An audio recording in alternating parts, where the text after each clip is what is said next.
Looking at section 3.4 here, we're going to be covering the library of functions and also what are called piecewise defined functions. And this is probably the shortest section of this chapter. And so we'll kind of get into this pretty quick. First, the library of functions. What the library of functions is, here's the list of functions we call the library of functions, and really what these are is just commonly used functions. And so as we work through the class, most of the functions we work with will basically come off of this list right here, or there'll be kind of a variation of one of these functions, and we'll learn more about those different variations and what we can do to modify one of these. Something like f of x equals x squared. What we can do to modify that to change the way it looks a little bit. But these functions right here are the library of functions. Some of these, probably most of these, you've used before and seen before, but we're just going to work through these real quick. Really the biggest thing to get from these is connecting the function with the shape of the graph. And so the first one's called the constant function, and it's when f of x equals, here we've got a b. That b is just some constant value. So maybe the function is f of x equals 4. There's not really an x on that right side there. It's just a constant. And so, that graph would just be a horizontal line. So f of x equals 4. In this case, this b value would be 4, and that would be the 0.04. Just as an example of one of these constant functions, but that could be any value, -4, 10, -6, it doesn't matter, just as long as it's constant and there's no x. There's a lot of other information here in this table about the constant function with things like the domain and the range and those sorts of things. Really all you need to know is if f of x is a constant, you get this flat line. The next one's called the identity function. F of x equals x. And so there it's just f of x equals x. There's not anything else on that right side. And what we end up with there is a linear function. And what this says, f of x equals x, remember that's the same as y equals x. And so all these ordered pairs are going to have the same x and y value. So notice 1, 1, 0, 0, -1, -1. The x and y values match up. And so we get this linear graph. F of x equals x. The next one's the square function. F of x equals x squared. And here we get a parabola shape. And so, if you take the x value here, 2 squared is 4. So there's that y value, 4. Same thing over here, if you square -2, negative and negative, multiply those, you get a +4. So just squaring that x value is the squared function. We call this shape a parabola. That's a good word to know. You'll hear me refer to parabolas from time to time. That's just this U-shaped graph right here. The cube function is almost the same as a square function. The difference being, instead of x squared, we have x cubed. And the shape of this graph is a little bit different. Instead of being a U shape, we kind of have this zigzag that happens here. And so here when you cube a value, like 2 cubed would be 8. So this point 2, 8 would be up here somewhere. Be on this, we kind of extend that line up. If we cube a -2, of course, 3 negatives in this case, you're going to end up with a -8, right? So you end up with this point down here that's -2, -8. And so we do get those negative y values here with that cube function. 3 negatives, multiply those together, you get a negative value. So that's the cube function, almost the same as the parabola shape, but that left edge is kind of turned down, so it's a little zigzag. Here's the square root function. The square root function is really easy to identify. F of x equals the square root of x. And you'll notice that here this graph dead ends at the origin there. Why don't we have a point over here with the x value negative 1. Well, if you try to do f of negative 1, that's trying to do a square root of a negative value, which if we're using real numbers, we can't do. So there's no points on this graph with negative x values. It's only positive x values and 0 on this graph. And so it's really easy to identify this graph. It's just the one that dead ends. It has a stopping point there. So that's the square root function. The next is the cube root function. We're doing the cube root of x. And this is almost the same as the square root, but you'll notice it doesn't dead end. It continues to go both to the left and to the right. Here it's because if we do a cube root of a negative value, cube root of negative 8 would be negative 2.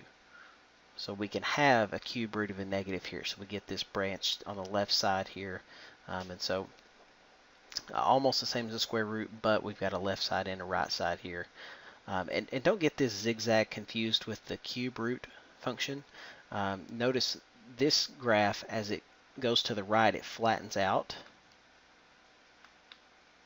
Okay, and same thing as it goes to the left, it flattens out. If you remember what that cube root function, or I'm sorry, the cube function looked like, it was more of a thing where it didn't flatten out. It actually got very steep as those x values increase. So those are almost the same shape, but they're not quite the same. Remember, here's our cube function. Notice it doesn't flatten out, it gets steeper. This next one is the reciprocal function, where f of x is 1 over x. So in other words, f of 2 would be 1 over 2. So we just do the reciprocal of our x value. F of a third would be 3 over 1, or 3. So we're just flipping the x value over. We get an interesting shape here when we do that. Notice this graph has two different parts to it. We have like this upper branch here and a lower branch down here. And these two pieces, they're actually not connected at all. There's a vertical line there at the origin that separates these two. There's totally separate pieces of the graph here, which kind of makes you wonder, well, why don't we have a point with an x value of 0, somewhere on this y-axis? Well, if you try to do f of 0 here, don't you get 1 over 0, which is undefined? Trying to divide by 0, it doesn't work, okay? So we don't get a point with the x value 0. And this shape of a function we're going to talk a lot about in chapter 5, which we'll get to here. That'll be the next chapter we cover. We call this a rational function. And we'll get into those in chapter 5 and talk about those in detail. But for now, just call that the reciprocal function. And it's really easy to tell, the shape of that graph because it's the one that's got the two separate pieces. Next one is the absolute value function, and there's a little typo here. This should have little absolute value bars around that x. So f of x is the absolute value of x. This shape is also pretty distinctive because we have this point. It makes like a V shape there. So it comes down and we get that V shape, and so it's the only one that has a point like that. You'll notice here the absolute value of x, of course, is just switch it to positive, right? Absolute value of negative 2 is positive 2. So we get that V shape. The next one is called the greatest integer function. You've probably not seen this, and really we'll only see this at this section here. We're not going to use this greatest integer function really for anything else in the class, but it does lead us into the next topic we're going to cover in this section, the piecewise defined functions. And so what the greatest integer function is, the notation int x stands for the largest integer less than or equal to x. So for example, int 1 equals 1. The largest integer less than or equal to 1 is 1. And remember, integers are the negative and positive whole numbers. So when we say integers, that's what we're referring to. So the largest number less than or equal to 2.5 is 2. 1/2 would be 0. Negative 3/4, you drop down to -1. Okay, the less than, got to go down to -1. Int of pi, remember pi is 3.14159, so on. So the largest integer less than or equal to pi is 3. And so really all we're doing is, you can almost think of it as dropping the decimal point, the decimal part, but not really, because these negative values, this is int of -0.75. Okay, you're not just dropping that decimal value, right? You're going down to -1. So anyways, we call that the greatest integer function. Int x is the greatest integer less than or equal to x. And the graph of this function is actually really weird because it's got all these disjoint pieces. Here between the x values 4 and 5, the y value stays at 4. And then same thing here between 3 and 4, the y value stays at 3. So, this y value doesn't jump up to 4 until we get to that x value 4. And then there's a gap in this graph, and each time we get to the next integer value, it jumps up from 1 to 2, and then from 2 to 3, and so on. And this shape of this graph, or kind of the way this graph sets up with all these disjoint pieces, we could also call this a step function. Or we could also call it a piecewise defined function. And so we're going to kind of take this idea of having all these separate pieces and develop that out, flesh it out a little bit more here, looking at piecewise defined functions. And what a piecewise defined function is, I'm actually going to skip past these notes here and just go on to this example.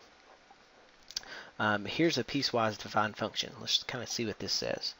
It says f is defined as f of x is, there's really three kind of rules that we look at here. For f of x, it's -2x plus 1 if our x value is between -3 and 1. F of x is 2 if x equals 1, and f of x is x squared if x is greater than 1. So depending on what our x value is that we plug into this function, we use a different rule to evaluate that. So just as an example, let's look at part A here and see how this works. Find f of -2, f of 1, and f of 2. So f of -2, first thing you need to figure out is which rule do I use? Where is this x value here? It's between -3 and 1, right? That's where -2 is. So I'm going to use this rule right here. -2 times -2 plus 1. So that's 4 plus 1, which is 5.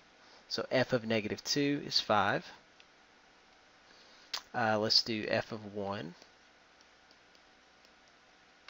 Now again, my x value is 1, so this says f of x, if x equals 1, is 2. So that's pretty easy. And then the next one, f of 2. Okay, which rule am I going to use here? My x value is 2. Well, that's x is larger than 1, right? So I'm going to square that and get 4. So again, depending on which x value you plug in, you use a different rule, okay?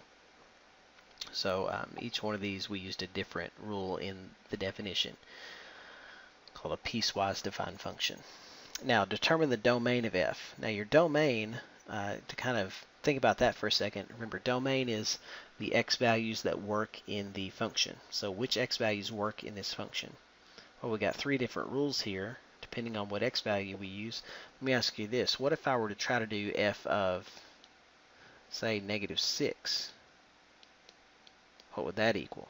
Which rule do I use for f of -6? Well, there's not a rule up there that for that x value -6, right? It's not between -3 and 1. It's not equal to 1. It's not greater than 1. So -6, turns out it's not in my domain. Okay, so to find the domain of this piecewise defined function, This would actually be undefined here. We don't have a definition for that x value -6. So the domain of our piecewise defined function really just comes from those rules. The domain here, the x values that work in the function are the ones between -3 and 1, including -3. We can also include 1 in that and the x value is greater than 1. So how about the interval, from -3 including 3 to infinity? Those are the x values that would work here. And so that's our domain. Okay, part C says locate any intercepts. So do we have any x or y intercepts? Okay, so for our, let's do the y-intercept first. That's kind of the easier one.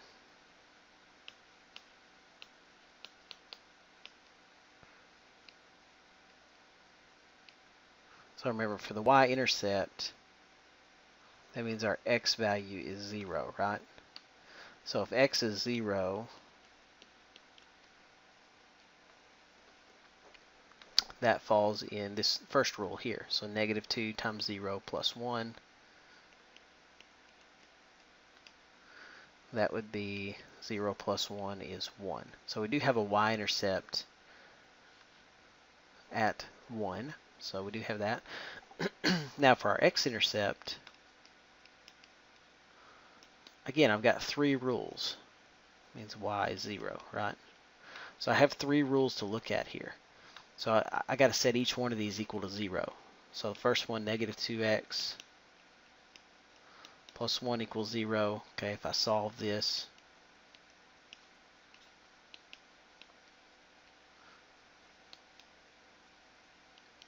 I get that x is 1/2. Now, is that an okay intercept? Do I have the point 1/2, 0 on that graph? Well, okay. What I'm asking is this x value, is it included in this rule that I'm looking at? 1/2? Yeah, it's between -3 and 1. So that point 1/2, 0, sure, that's definitely an x-intercept. Do we have an x-intercept at the next one? Okay, at x value of 2. F of x is 2. Well, if I set that equal to 0, no solution.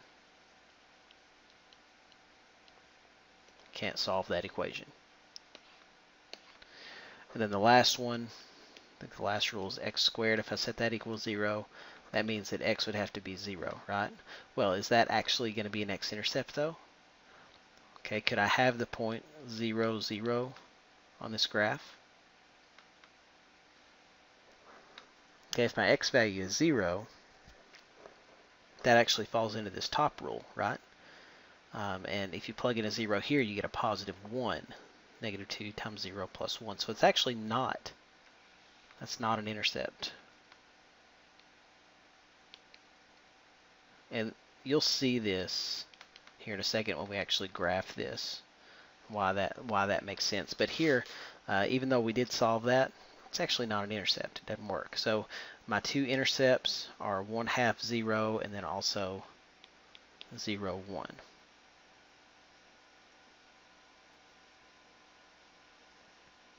Okay. Next part, we need to graph f. And so let's look at the graph of this. I'm going to enter a new page. Okay, so f of x, just to remember what this is, it's -2x plus 1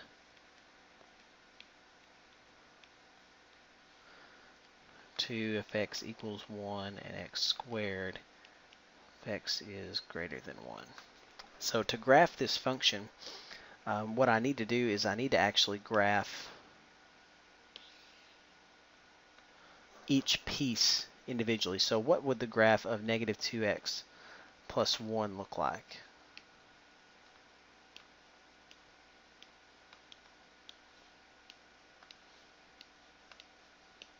So negative 2x plus 1, that's going to have, that's mx plus b, right, slope-intercept form. So that has a y-intercept at 1 and a slope of negative 2.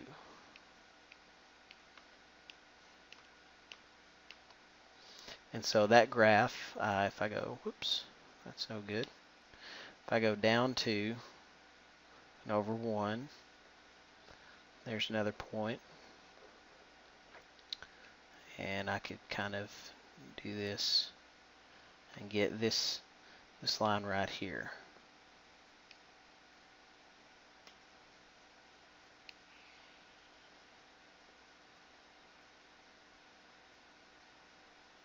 I'm going to kind of extend this like so. So there's the graph of negative 2x plus 1. Now the thing is, you got to remember, this graph actually is only for x values between negative 3 and 1.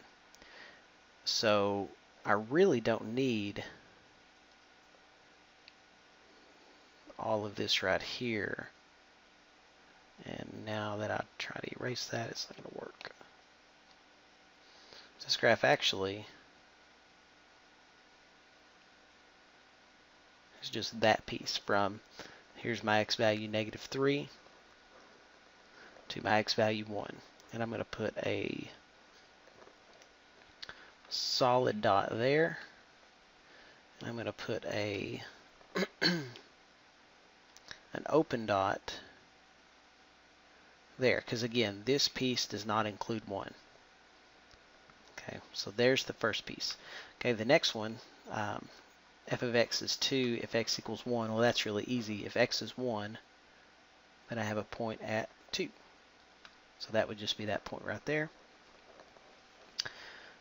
And then the last piece, x squared if x is greater than 1. So what does the graph of x squared look like? So that would be the point 1, 1.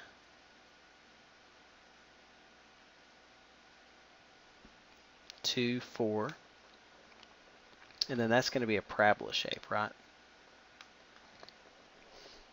But remember, only x greater than 1. So actually this spot right here, we can put an open circle. And so those three pieces together would be the graph of that function. Let me label these.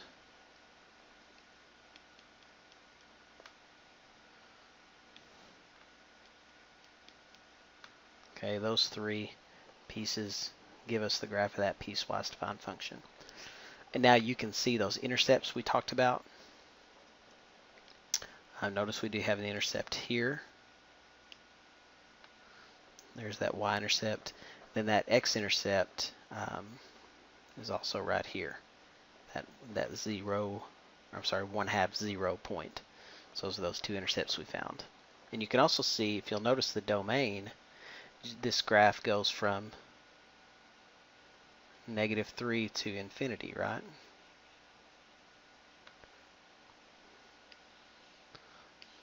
Okay, so so yeah, this does seem to match what we got on those previous questions. So let's find the range of f. Is the next part. Now that we got a graph, what's the range of this function? And we can think of lower and upper boundaries here. So for the range,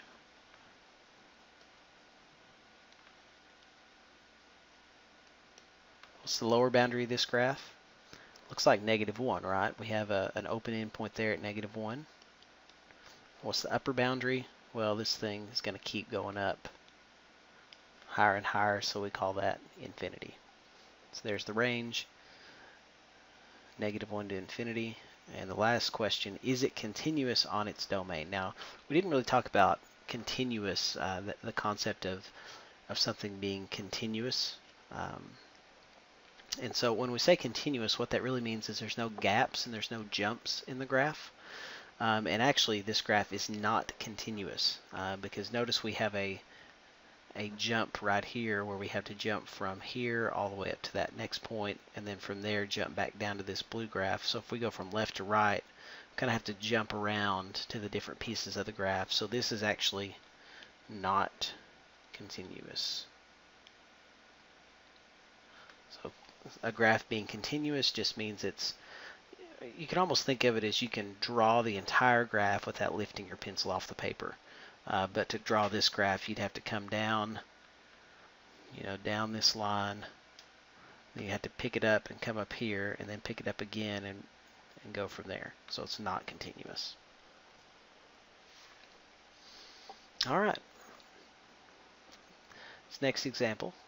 In the summer of 2009, Duke Energy supplied electricity to residences of Ohio for a monthly customer charge, $4.50 plus 4.2345 cents per kilowatt hour for the first 1,000 kilowatt hours supplied in the month, and then 5.3622 cents per kilowatt hour for all usage over 1,000 kilowatt hours in the month. And so here we have a rate plan for an energy company. And this is a really classic example of a piecewise defined function where you get charged so much for the first amount that you use, and then the rest of the usage gets bumped up, or in this case you have to pay more for the usage over 1,000 kilowatt hours. And so you kind of have two different pricing areas. One is up to 1,000 kilowatt hours. The next is over that 1,000 mark. So first question, what's the charge for using 300 kilowatt hours in a month? So for A, 300 kilowatt hours, well that's going to be that's in this first range here for the first 1,000 kilowatt hours. So we can use this right here to come up with that. So that's $4.50 plus, now you got to be really careful here for your units. This is in dollars, this is in cents. What you don't want to do is say 4.2345 times 300. If you do that, you're going to get a huge answer. As a matter of fact, we'll go ahead and punch it through just to show you. 450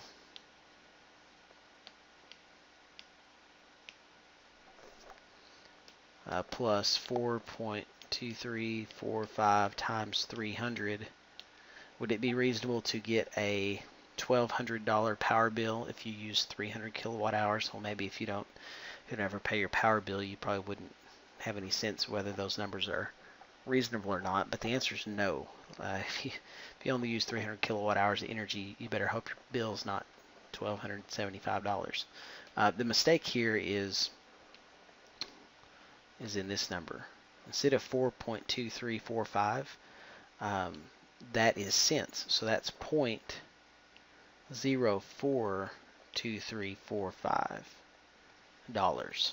Okay, you got to move that decimal point. This is in cents, so move it, 4 pennies, 0.042345.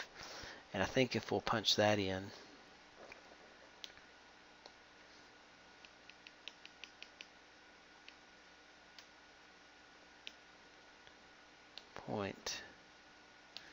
.04, boy, I messed that up, 0.04, $17, that seems a little bit more reasonable. So $17.20.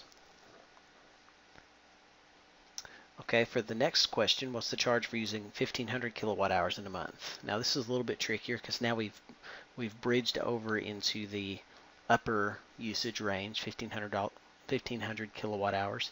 So the way this is going to be figured is you kind of have to look at it in two parts. The first part is what's the charge for the first 1,000 kilowatt hours, and then what's the charge for the amount over 1,000 kilowatt hours. So in other words, you have $4.50 plus this kind of same calculation we just did for the first 1,000 plus, and then it's for the rest of it, we're going to get charged 5.3622 cents. So for the other 500,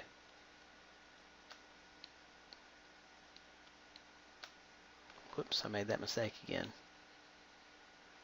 What did I do? I need 0.053622. So $4.50 is the flat rate, plus 4 cents, 4 and some change for the first 1,000 kilowatt hours, plus 5 cents and some change for the next 500. Okay, so this is going to give us our total bill for that 1,500. So let's see what we can do here. I'm just going to pull this up and change this to 1,000. So $46.845. That's this first part. And then 500 times 0.053622. It's $26.811. So if I add those together, I should get my total bill, 46.845. So $73.66 for the 1,500 kilowatt hours. So it's a little bit trickier once you break over that 1,000 kilowatt hour mark. So that's part B. Part C. Okay, if C is the monthly charge for X kilowatt hours, develop a model relating the monthly charge in kilowatt hours used. That is, express C as a function of X. So we want to basically write a formula for this charge situation here. And this is going to be a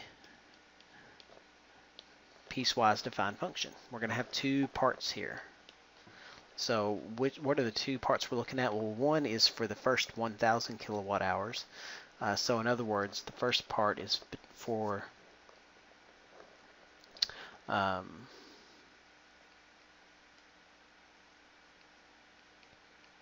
first 1,000 kilowatt hours. The second part is for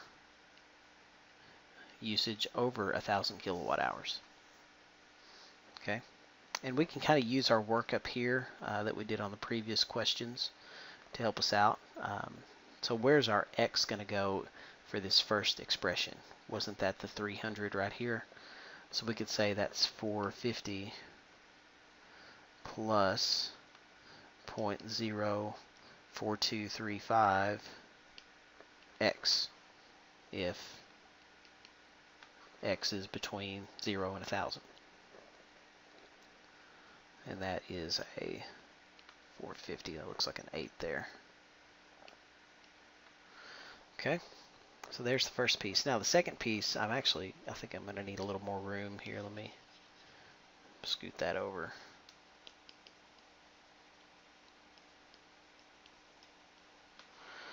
So for this piece, I want you to notice this first part, that 1,000 is never going to change if you're over 1,000, right? That's kind of, you're always going to get charged this much for that first 1,000 hours, which was 46.845. Okay, if you went 1,600 or 1,700 kilowatt hours, this amount stays the same. It's always the same charge for that first 1,000. So we can actually just bring down 46.845 to represent that first piece. Now this right here, where was my X? That was the 500, right? But not quite, because remember here we're talking 1,500 kilowatt hours. So if I plug in a 1,500, notice I'm going to have to subtract off the 1,000 to get to that 500. So in other words, it's going to be X minus 1,000 times 0.053622 to get that second part if x is less than 1,000. Or I'm sorry, if x is greater than 1,000. Clean this up a little bit.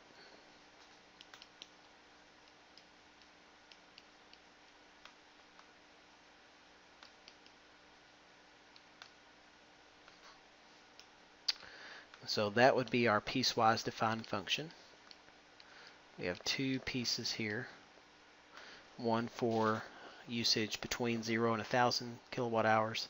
The other for usage above 1,000 kilowatt hours. And that is section 3.4, library functions and piecewise defined functions.